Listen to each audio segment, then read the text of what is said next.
자, 우리가 그 초지생을 위한 공부 방법론에서 두 번째, 인에 대한 설명을 해보겠습니다. 두 번째 강의입니다. 첫 번째 강의가 의외로 시간이 좀 많이 갔는데, 그래도 좀 뭐 좀 참조하고요. 두 번째, 세 번째 강의를 잘라버려야 되겠어요. 자, 좀 짧게 짧게 설명해야 되는데, 자, 인에 대한 설명을 해보겠습니다. 자, 인에는 우리가 자연인과 법인이 있다라고 하는 거죠. 통상 이제 인이라고 설명할 때 사람과 인은 같은 얘기잖아요. 한글로 하면 사람이고, 한자로 하면 인인데, 근데 사람이라고 표현해도 되긴 하지만, 좀 이상하잖아요. 자연 사람, 법 사람. 이런 표현 좀 어색해가지고, 통상 사용하지 않고, 그냥 인으로 통일해서 표현하는 것이다. 라고 하는 것을 여러분들이 알면 되겠고요. 자, 두 번째, 인이 뭐냐라고 하는 거예요. 인. 인은 이제 우리가 그 민법에서 인 그렇게 설명할 때 인은 권리 능력자다라고 하는 거죠.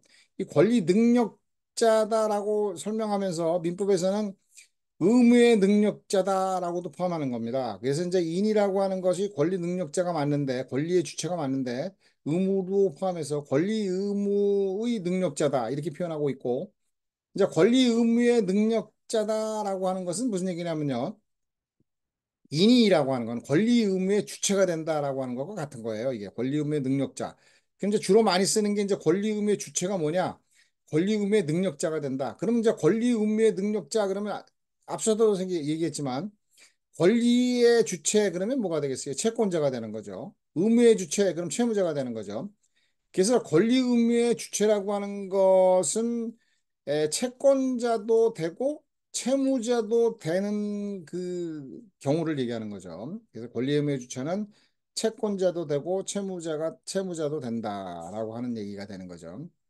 그래서 상거래상에서 우리가 거래가 이루어지면 그죠? 우리가 마트에 가서 물건을 사면 이제 우리가 물건을 사고 파는 관계가 있잖아요. 거기서 채권자, 채무자 관계가 형성이 되는 거죠. 그래서 채권자도 되고 채무자도 된다라고 하는 것이 이제 권리 의무의 주체다. 잘 기억해둬야 되는 거죠.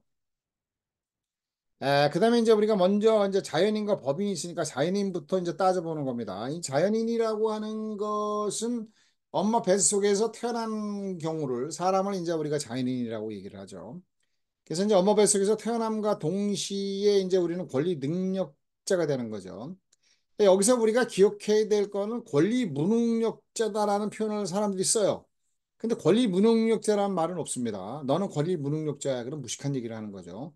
권리 능력에는 무능력자 제도가 없습니다. 모두 다 자연인은 모두 다 권리 능력자다. 우리가 나중에 나오면 의사 무능력자, 그다음에 제한 능력자, 옛날에 행위 무능력자를 없애버리고 이제 행위 무능력자 쓰면 안 되죠. 제한 능력자 이렇게 표현을 하고 있는데 이런 경우도 우리가 이제 권리 능력자라는 거죠. 의사 무능력자, 제한 능력자 이 모두 다 우리가 권리 능력자다라고 하는 것이고요. 권리 무능력자는 이제 없다. 이렇게 이제 설명해도 권리 무능력자가 있어요라고 하면 대답 못하는 사람들이 많은데 이제 권리 무능력자는 없다라고 하는 거죠. 이제 상인과 관련돼서 보면은 이제 상인 자격의 취득 상실의 경우에 이제 나올 때 자연인인 상인이 상인 자격을 취득하면 권리 능력자면 된다라고 하는 거죠. 그러면 이제 권리 능력자면 되면은 상인 자격의 취득의 유무는 그죠? 행위 능력자도 되고 그죠? 의사 무능력자도 되고 제한 능력자도 되고 모두 다 상인 자격을 취득할 수가 있다는 거예요. 근데 시험에서 이제 이걸 이제 이런 기초적인 어떤 부분이죠. 권리 능력자면 상인이 되는데 상인이 상인이 우리가 제한 능력자가 되거나 행- 우리가 상인이 이제 우리가 영업을 행위를 하다가 의사 무능력자가 되면 상인 자격을 상실한다. 그럼 틀리는 거죠. 우리가 의사 무능력자나 제한 능력자가 된다고 하면 이제 나중에 우리 상법 6조, 7조, 8조에서 하는 영업 능력과 관련되는 거예요. 영업을 독자적으로 하려면 행위 능력자가 되는 거죠. 나중에 설명하지만 행위 능력자는 독자적으로 유효한 법률 행위를 할 수 있는 거죠. 그래서 이제 행위 무능력자가 이제 없어지고 제한 능력자라든가 의사 무능력자는 상인이 돼도 법정 대리인이 이제 대신해서 법률 행위를 해준다라고 하는 것이죠. 자, 그래서 여기서 이제 자연인은 모두 다 자연인은 모두 다 권리 능력자다라고 하는 것이고요. 권리 무능력자다라고 하는 그런 개념은 없다라고 하는 것을 여러분들이 이제 기억하면 되겠고요. 두 번째로 이제 보면은 자연인에 대해서 이제 설명을 했죠. 그다음에 이제 우리가 인에는 이제 자연인이 있고 법인이 있잖아요. 이제 법인도 권리 능력자가 되는 거야. 그럼 이제 법인도 권리 의무 능력자가 되는 거야. 그럼 이제 권리 의무 능력자는 뭐예요? 권리 의무의 주체가 된다. 인이 됐을 때 자연인이나 법인이 아니면 채권자가 되고 채무자가 될 수가 없는 거죠. 그래서 이제 종래에 엄수표법에 나왔을 때 야, 뒤에서 설명하지만 조합은 우리가 민법상 조합이다라고 했을 때 조합은 법인격이 없는 거죠. 조합이라고 하는 거는 이제 우리가 그냥 계약이다라고 하는 거예요. 그래서 이제 우리가 법인격을 취득하지 못하고 조합이라고 하는 것은 권리 의무의 주체 법인이 아니니까 자인이 아니면 법인이 돼야 채권자도 되고 채무자도 되는 거잖아요. 그래서 조합이 어떤 법률 행위를 해가지고 채권 채무가 생기면 조합은 채권자가 되고 채무자가 못 되는 거예요. 그죠? 그래서 이제 어음의 행위의 경우에 있어서도 이제 조합은 그 어음의 행위자가 될 수가 없다. 이제 이런 것들이 옛날에 나왔는데 지금 이제 그런 게 필요가 없잖아요. 그죠? 필요가 없으니까 이제 안 나오는데 이제 문제가 이제 뭐냐면은 조합의 경우에 있어서는 조합 자체가 민법상 이제 조합을 얘기하는 거죠, 여기서. 그러면 이제 조합이라고 하는 것은 권리 능력자가 아니죠. 인이 아니까 권리 능력자가 아니니까 조합 자체가 채권자가 되고 채무자가 될 수가 없는 거죠. 그러니까 뭐가 돼요? 조합원의 구성원이 채권자도 되고 채무자도 되고 이렇게 되는 겁니다. 이게 구성원이. 그래서 이제 뭐냐면 조합 자체는 채권자 채무 관계가 이제 형성이 안 되고 조합 자체가 조합원에 의해서 채권 채무 관계가 형성되고 그래서 조합의 경우에 이제 이런 어떤 법률 관계가 형성돼 가지고 채권 채무가 형성되면 채무다 그러면 이제 뭐냐면 총유 내지는 합유 뭐 이런 식으로 이제 어렵게 얘기를 해버려요. 이제 거기까지는 우리가 모르고 조합원이 채권자 채무자가 된다라고 하는 것을 우리가 이제 기억을 하면 되겠죠. 자, 이렇게 해서 이제 법인에 대해서 설명해 봤습니다. 법인은 어떻게 이제 법인이냐라고 하는 부분이 되는 거죠. 법인. 이제 법인이 되는 그 시기가 언제냐라고 하면 민법이나 상법이나 모두 법인격 등기를 합니다. 이제 상법에서는 이제 우리가 그 172조에 보면은 이런 게 나오죠. 상법상 해사는 본점 소재지에서 설립 등기를 함으로써 성립한다. 이렇게 되는 거죠. 그러면 이제 상법상 회사가 법인격 등기를 하면 바로 이제 뭐냐면 권리 능력자가 되는 거예요. 권리 능력자. 그죠? 권리 능력자가 되고 권리 능력자는 권리 의무의 주체가 된다. 그러면 이제 뭐가 돼요? 상인이 되는 거죠. 성립한다라고 하는 것은 뭐냐면 법인격이 이제 성립이 되는 어떤 부분이니까 이제 그래서 이런 얘기를 하는 겁니다. 우리가 상인 자격을 권리 능력자가 등기 시에 권리 능력자가 되니까 해사는 태생적인 상인이다. 태어날 때부터 그죠? 법인이 되는과 동시에 설립 등기를 통해서 법인이 되는과 동시에 해사는 상인이다. 뭐 이런 얘기를 하는 거죠. 자, 그래서 우리 다시 한번 얘기를 하면 여기서 이제 법인이라고 하는 거는 권리 능력자고 권리 의무의 주체가 된다라고 하는 것이고 민법이나 상법이나 법인격을 취득하는 시기는 우리가 등기를 하는 시기다라고 하는 것이고 옛날에 이제 시험에서 이런 것도 나왔었어요. 뭐가 나오냐면 민법의 경우에 있어서는 우리가 법인격을 취득하는 시기가 주무관청의 허가를 받는다. 대표적으로 우리가 이제 학교가 민법상 법인이잖아요. 재단 법인이긴 한데 법인격을 취득하는 그 시기가 뭐냐면은 교육부의 이제 허락을 받아가지고 등기함으로써 이제 우리가 학교가 형성이 되는 거잖아요. 그래서 이제 그때가 이제 법인격을 주무관청의 허가를 받아서 등기했을 때 법인격을 취득하고 상법상의 경우에 있어서는 주무관청의 허가 없이 준칙주의를 추구했다. 준칙주의라고 하는 것은 상법상의 어떤 요건을 갖춰가지고 등기하면 성립한다. 근데 이제 등기하면 회사가 성립하죠. 우리가 통상적으로 이제 5종의 회사가 있었는데 주식회사를 빼놓고는 정관 작성하고 등기하면 이제 바로 이제 회사가 성립이 되는 어떤 부분들인데 거기서 이제 뭐라고 얘기하냐면 설립경과 조사를 이제 주식회사는 조금 엄격하게 합니다. 그래서 이제 엄격 준칙주의다. 뭐 이러고 이론적인 어떤 공부를 하고 그죠? 우리가 똑같이 민법이나 상법이나 법인격을 취득하기 위해서는 엄격 준칙주의다. 뭐 이런 식으로 옛날에 나온 적도 있어요. 근데 지금은 안 나오죠. 그리고 이제 법인격 취득 시기에 대한 어떤 설명도 안 하죠. 그래서 다시 이제 정리를 하면은 우리가 법인격을 언제 취득하느냐? 그럼 이제 법인격은 등기 시에 이루어지는 거죠. 그럼 이제 우리가 이 부분에서 나중에 이제 법인격을 취득하지 않는 비법인이 있잖아요. 그럼 비법인은 뭐냐? 등기하지 않은 법인 비법인이다라고 얘기하는 거죠. 뒤에서 이제 설명하지만 그 비법인의 경우에 이제 우리가 상법에서는 이제 설립 중의 회사, 주식회사의 설립 중의 회사와 이제 연결되는 부분들인데 거기 이제 뒤에서 설명하고 여기서 이제 설명하면 다시 정리하면 법인이 이제 권리 능력자가 능력자다라고 하는 것이고요. 권리 의무의 주체가 된다라고 하는 것이고 여기서 얘기하는 것은 여기서 기억해야 될 것은 법인격의 취득 시기는 등기시다. 민법이나 상법이나 라고 하는 것이죠. 그래서 이제 뭐냐면은 에, 상법상 해사는 본점 소지지에서 설립 등기를 함으로써 성립한다 이렇게 되잖아요. 그러면 법인격을 취득한다. 본점 소유주에서 등기하면서 법인격을 취득한다. 그러면 권리 능력자가 된다. 그때 뭐가 돼요? 상인도 된다. 태생적 상인이다. 이제 이런 거죠. 뒤에서 이제 다 설명하는 부분들이니까 여기서는 잊어버리고 어쨌든 간에 이제 우리가 등기 시에 법인격을 취득한다. 그래서 일정한 어떤 법률 요건에 의해서 권리 능력자가 되는 걸 법인이라고 하는 거고 뱃속에 의해서 그냥 엄마 뱃속에 태어남으로써 능력자가 되는 걸 권리 능력자가 되는 걸 뭐라고 그래요? 자연인이다. 그래서 인이라고 하는 건 자연인과 법인이 있고 자연인과 법인이 아니면 인이니까 권리 의무, 권리 능력자가 될 수 없잖아요. 권리 의무의 주체도 될 수가 없다. 조합은 권리 의무의 주체가 될 수 없다. 그래서 조합원의 구성원이 채권 채무 관계가 형성이 된다. 이런 것을 이제 기억하면 되겠고요. 여기서 이제 법인에 대한 설명을 했습니다. 그래서 이제 우리가 또 이제 민법에서도 자연인이 있고 법인의 상법에서도 이제 법인이 있다라고 하는 거죠. 그래서 이제 민법상 법인을 우리가 일반인이라고 얘기한다고 그랬잖아. 비영리 활동을 하는 자, 그래서 일반인이고, 그죠? 여기 이제 인인데, 거기 이제 자연인도 있고, 법인도 있다. 그 다음에 상법의 경우에 있어서는, 우리가 이제 인이 이렇게 있잖아, 인. 그래서 인은 이제 우리가 상인이라고 얘기를 하는데, 상법상 인은 이것도 자연인이 있고, 법인이 있다. 그래서 이제 우리가 영리 활동을 하는 자니까 이제 아까 얘기했듯이 자연인의 경우는 일정한 요건을 갖춰가지고 상인 자격을 취득하고 법인인 그 회사의 경우는 등기하면서 상인 자격을 취득하는 부분들이 되는 거죠. 그래서 이제 우리가 여기서 이제 뭐냐 비영리 법인 그러면 이제 민법상 법인이고, 그래서 비영리 법인은 민법상 재단 법인은 다 비영리 법인이에요. 그다음에 이제 비영리 사단 법인 이렇게 되면 이제 민법상 법인이고, 영리 활동을 하는 자가 이제 법인이잖아요. 그럼 영리 법인이잖아요. 그럼 영리 법인은 무조건 회사다 이런 얘기죠.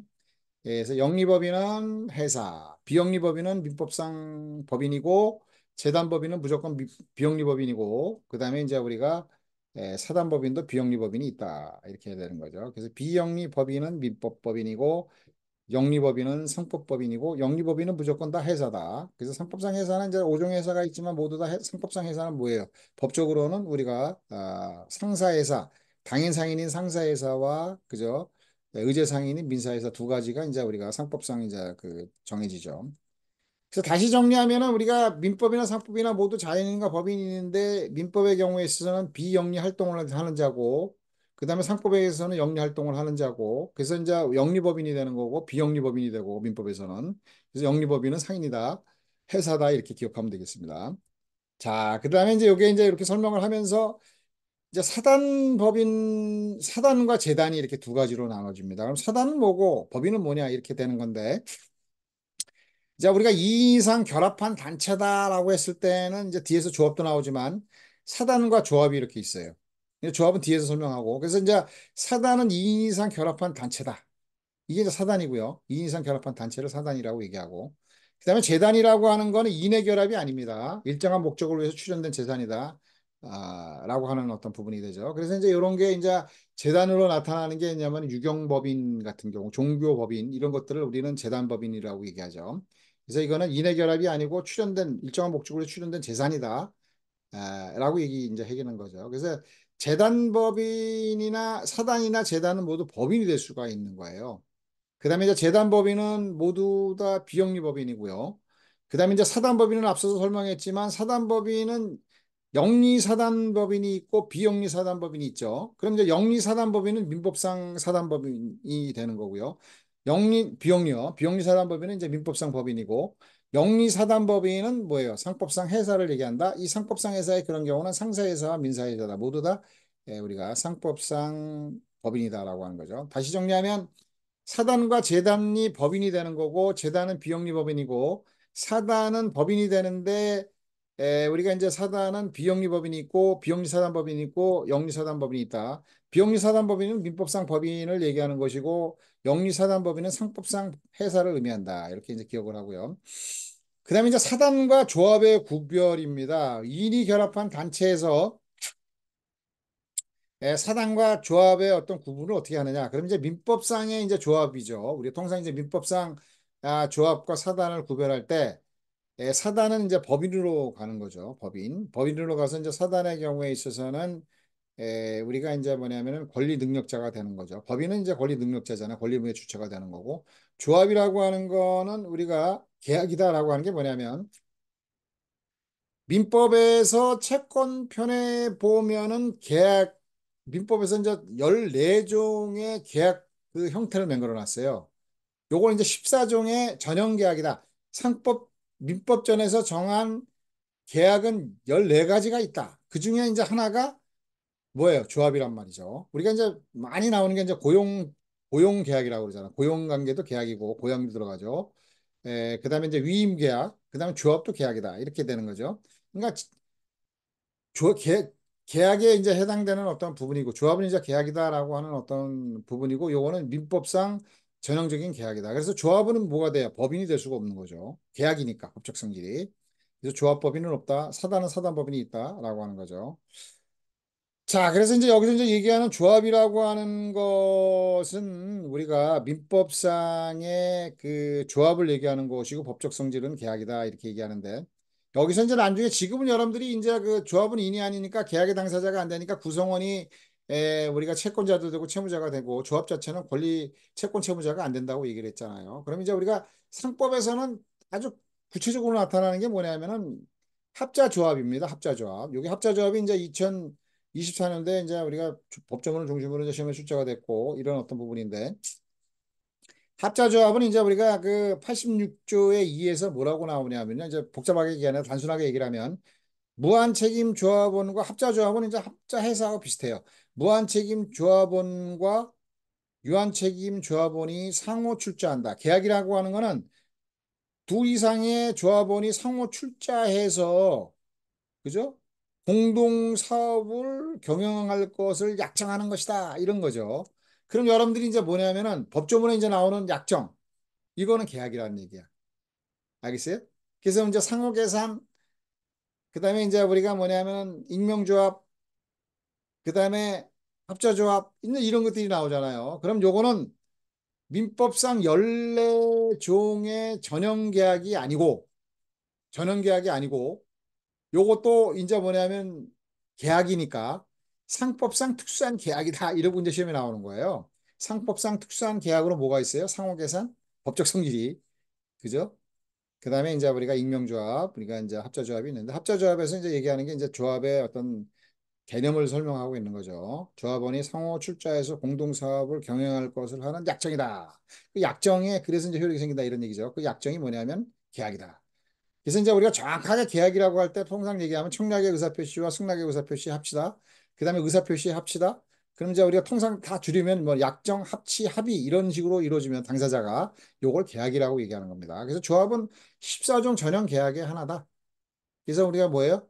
조합원이 상호 출자해서 공동사업을 그죠? 경영할 것을 약정하는 계약이다. 이런 얘기죠. 그게 이제 조합이란 말이죠. 그냥 권리 의무의 주체가 될 수 없는 겁니다. 다시 이제 정리하면 사단과 재단은 법인이 되죠. 그다음에 이제 재단은 비영리 법인이고요. 사단은 비영리 사단법인과 영리 사단법인이 있고 영리 사단법인은 회사다. 근데 조합이라고 하는 것은 민법상 조합이라고 얘기할 때 조합은 뭐예요?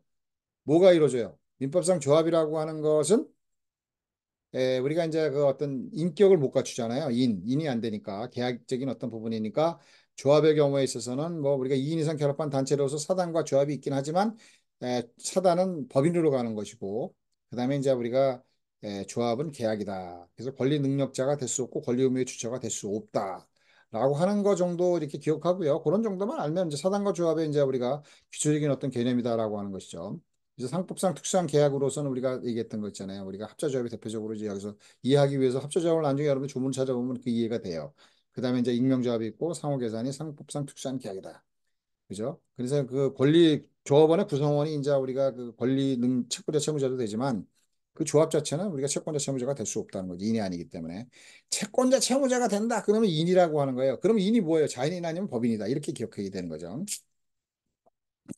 그 다음에 이제 우리가 2인 이상 결합한 단체인 사단. 그러면 이제 당연히 법인이 되느냐 안 되느냐 의문이 남잖아요. 그럼 여러분들이 공부를 했는데도 모르는 거야. 2인 이상 결합한 단체인 사단이 등기 안 하면 비범인이죠. 등기하면 법인이 되는 거죠. 그럼 법인이 되는 시기가 뭐냐? 등기시야. 단체를 막 만들어가지고 일반적으로 우리가 민법에서 보면은요, 법인격을 안 갖추는 경우도 있어요. 그런 게 많아요. 그 다음에 장사를 막 하는데 법인격을 안 갖추는 경우가 있어요. 그럼 이 법인격을 안 갖춘 건 뭐냐? 등기를 안 했다는 거지. 우리가 설립 등기를 안 했다는 얘기죠. 설립 등기를 해야 이제 우리가 되는 거고. 그 다음에 이제 비법인이 뭐 대단한 게 아니고 뭐야? 등기 전에 법인이다. 법인이 되기 전에 등기 전에 어떤 그런 단체다 이런 얘기죠. 이제 그렇게 하면 아무것도 아닌 거죠. 근데 이제 상법에서는 이 사단법인, 재단법인은 이제 우리가 상법상 해사가 안 되니까 우리가 이제 사단법인만 이제 해사가 되는데 이 비영리 사단법인으로 나타나는 것은 우리가 설립 중에 해사라는 게 있어요. 회사가 주식회사로 설립행위, 이제 설립이 이루어지는 거죠. 설립하려고 막 준비하다가 아직 등기 전에 회사가 있잖아요. 그걸 이제 우리가 설립 중에 회사라고 얘기합니다. 등기 후에 회사는 이제 회사가 돼버리는 거고, 등기 전엔 설립 중에 회사가 되는데, 이 설립 중에 회사는 법인격을 취득하지 않았잖아요. 그러니까 법인격이 없는 사단이다. 이렇게 얘기도 하고 경우에 따라 선생님들이요. 권리 능력 없는 사단이다. 그런데 이제 판례와 다수설의 견해가 법인격 없는 이런 표현을 잘 안 쓰고 그냥 똑같은 개념인데 법인격이 없는 것이나 권리 능력 없는 건 똑같은 거잖아요. 법인이 이제 권리 능력자니까. 그래서 권리 능력 없는 사단이다라고 해서 나타나는 건 설립 중에 회사에서 하나 나타나는 것이고요. 그다음에 이제 설립 중에 회사라고 하는 부분은 우리가 이제 통상적으로 얘기할 때 권리 능력자가 아니잖아요. 근데 권리 능력을 부여하지 않으면 문제가 되는 게 있다 이런 얘기죠. 우리가 막 설립 중에서 돈도 생기고 막 이러잖아요. 그러니까 예금 능력도 이루어지고 뭐 엄수표행위도 하면 엄수표행위 능력도 좀 인정하고. 그다음에 중요한 게 뭐냐면 소송이 걸리는 거예요. 회사가 되면 이제 회사가 당연히 이제 당사자가 돼가지고 소송하면 되는데 인격이 취득했으니까 권리금의 주체잖아요. 그러니까 이제 소송하면 되는데 등기 전에 회사란 말이죠. 그러면 이거 인격이 없잖아요. 권리 능력이 없으니까 소송 못한다 이러면 주체가 안 되니까 이러면 안 되니까 그런 어떤 소송법상의 문제가 생겼을 때는 소송 능력을 인정하는 거죠. 근데 일부만 인정합니다. 선생님들 중에 설명하면서 비법인 사단이라고 그래도 권리 능력에 있어서는 법인 사단하고 별 차이가 없다라고 얘기하는 건 틀리는 얘기죠. 대표적인 게 우리가 나타나는 게 우리 상법에서는 설립 중에 해사만 나타납니다. 그래서 설립 중에 해사는 일정한 부분에서만 어쩔 수 없이 권리 능력이 인정이 되고 권리 능력자가 아니니까 등기해야 권리 능력자가 완전히 되고 그죠? 완전한 권리 능력자가 되지 않는다라고 하는 거죠. 그래서 모두 권리 능력을 갖는다라고 하는 건 잘못된 거고요. 그다음에 이제 우리가 여기서 뭐 자세히 설명을 안 하겠습니다. 이 농업협동조합이라든가 수산업협동조합 뭐 이런 것들은 그럼 뭐냐? 조합이잖아요, 조합. 그럼 이것도 계약이냐? 이건 아닙니다. 그게 계약이 아닌 게 뭐냐면은 농업협동조합법하고 수산업협동조합 4조에 보면은요, 법인격을 취득하도록 돼 있어요. 그러니까 이거는 뭐냐면 법인입니다. 그래서 이거를 공법인도 아니고 사법인도 아닌 법인이다 해서 우리는 뭐라고 얘기하나 중간법인이다 이렇게 얘기를 하면서 이 중간법인은 뭐예요?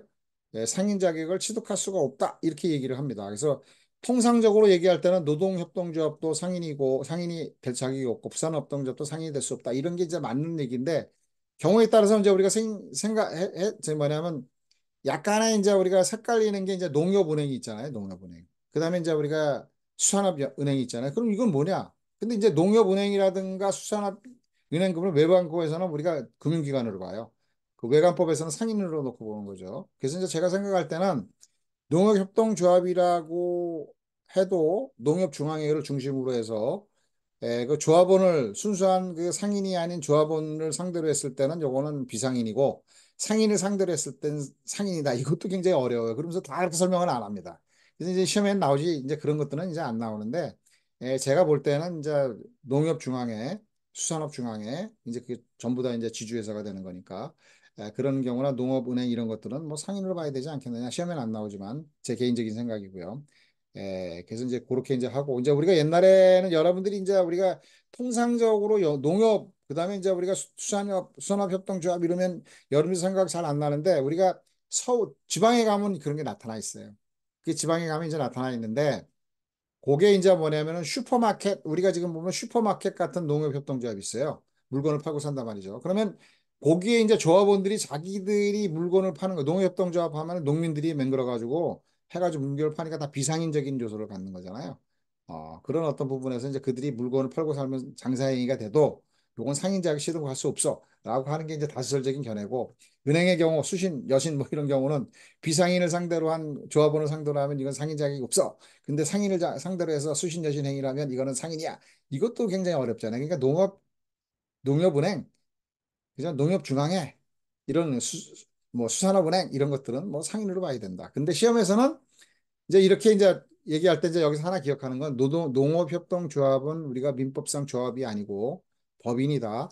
수산업협동조합은 뭐냐? 법인이다. 요거만 갖고 이렇게 표현할 때는 단순하게 그냥 상인자격 취득할 수 없다. 공법도 아니고 공법인도 아니고 사법인도 아니기 때문에 요 정도만 알고 나머지는 그냥 잊어버리고 넘어가겠습니다. 그냥 그래서 이제 여러분들이 농협협동조합 조합인데 계약이야 이렇게 생각하면 안 되고 이거는 다 모두 뭐예요? 법인이다라고 하는 것을 기억을 하면 좋겠습니다. 자, 여기까지 이제 설명을 해보고요. 그다음에 새마을 기금 같은 거, 새마을 금고 이런 거는 아직까지도 우리가 이제 같은 은행이긴 하지만 은행권에 소속되지만 요거는 상인 자격을 취득하고 있지 않습니다. 그래서 비영리 새마을 기금이 이제 그 상인이 아니고 그래도 생활 기금의 조합원을 비상인이 아닌 조합원, 원래 상인 조합원을 상대로 해서 한다고 하면 새마을기업의 조합원이 비상인인 경우에 있어서는 요거는 채권 채무 관계에서 이제 채권의 소멸시효가 10년이다라고 얘기를 하고 그다음에 새마을기금의 경우는 상인이 아닌데 조합원이 상인이면 둘이 양다 상사 중에 1인이 상인이잖아요. 그럼 상법이 적용된다. 이래서 상사 채권이 돼서 소멸시효가 5년이다. 이런 판례도 있어요. 그런 건 이제 뒤에서 이제 공부해서 이제 알게 되는 어떤 부분이긴 한데 뒤에서 이제 설명하고 있죠. 그래서 그런 정도로 이제 새마을기금 같은 경우, 새마을금고 같은 경우는 아직 여전히 상인성은 인정되지 않고 이제 시험에서는 그런 게 판례가 나왔다라고 하는 것이고요. 자, 그다음에 이제 우리가 10번의 경우에 이제 능력이라고 하는 게 나오는데 이 부분은 또 띄겠습니다. 왜냐하면 이제 잠깐만 너무 길어졌어요. 아까 우리가 한 20분, 30분만 하려고 그랬는데 뭐 1시간 가깝게 해가지고 여러분들이 듣는 사람들이 너무 길어지면 이제 우리가 뭐 듣기가 힘들어지니까 여기까지 하고 이제 3강으로 또 다시 능력은 좀 약간 좀 자세히 설명해야 되는 부분들이거든요. 그래서 3강으로 넘어가 보겠습니다.